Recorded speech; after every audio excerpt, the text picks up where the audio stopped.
ఉత్తమ్ కుమార్ రెడ్డి గారు చాలా కష్టపడ్డాడు, రీసెర్చ్ చేసి కాయిదాలన్నీ సమీకరించిండు. ఉత్తమ్ కుమార్ రెడ్డికి పిహెచ్డి ఇవ్వాలి, డాక్టరేట్ ఇవ్వాలన్నాడు. ఆయన అవన్నీ సమీకరిస్తున్నట్ట ఈయన సీక్వెన్స్ లో పెట్టిండట. ఆ ఉత్తమ్ కుమార్ రెడ్డి వచ్చిన డాక్యుమెంట్లు నేను సీక్వెన్స్ లో పెట్టి నేను అసెంబ్లీలో ప్రజెంట్ చేసిన అన్నాడు. ఏం సీక్వెన్స్ పెట్టినవురా అంటే మోకాలకి బూడగొండుకు పెట్టినవు నువ్వు. కేంద్ర అడిషనల్ సెక్రటరీ మాట్లాడిన దానికి కేసీఆర్ గారు మాట్లాడిన వాక్యములో సగం కలుపుతాడు ఈ పిచ్చి రేవంత్ రెడ్డి.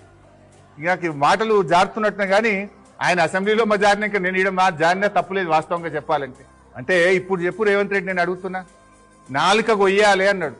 నేను అడుగుతున్నా రేవంత్ రెడ్డి, నువ్వు ఇంత అసెంబ్లీలో అబద్ధాలు మాట్లాడి యావత్ శాసనసభ వ్యవస్థను తప్పుదో పట్టించిన నీ నాలుక కొయ్యాలనా, ఎవరి నాలుక కొయ్యాలనో చెప్పు రేవంత్ రెడ్డి అని నేను అడుగుతా ఉన్నా.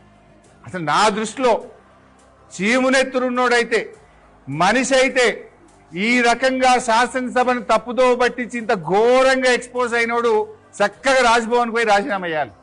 మనిషి అయితే, చీమునెత్తురున్నోడైతే. అంటే నిండు శాసనసభను తప్పుదో పట్టించినావు పూర్తిగా.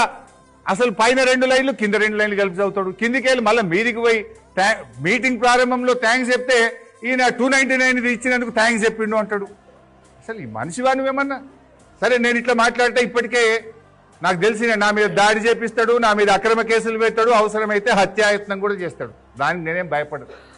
గతంలో వరద బాధితుల్ని పరామర్శించడానికి పోతే ఖమ్మంలో రాళ్ల దాడి చేసిండు. ఇంకా దీనికి నిన్న ఒక మాట అన్నాడు. ఏమంటాడు? నిన్న దేవుడి మీద ఒట్టు పెట్టుకున్నా అన్నాడు.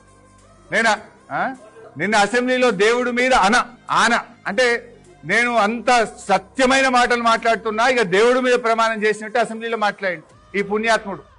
ఈయన గతంలో రైతులకు రుణమాఫీ చేస్తా, 15 ఆగస్టులోగా రుణమాఫీ చేస్తా దేవుడా అని అడవై యాదాద్రి లక్ష్మీ నరసింహస్వామి మీద ప్రమాణం చేసిండు, భద్రాద్రి రాముల వారి మీద చేసిండు, మెదక్ చర్చి మీద చేసిండు, మహబూబ్ నగర్ లో జహంగీర్ పీర్ దర్గా మీద ప్రమాణం చేసి దేవుణ్ణే మోసం చేసిన గనుడు రేవంత్ రెడ్డి నిన్న అసెంబ్లీలో కూడా దేవుడి మీద ప్రమాణం చేస్తున్నా, నేను సత్యమైన మాటలు మాట్లాడుతున్నా అంటాడు.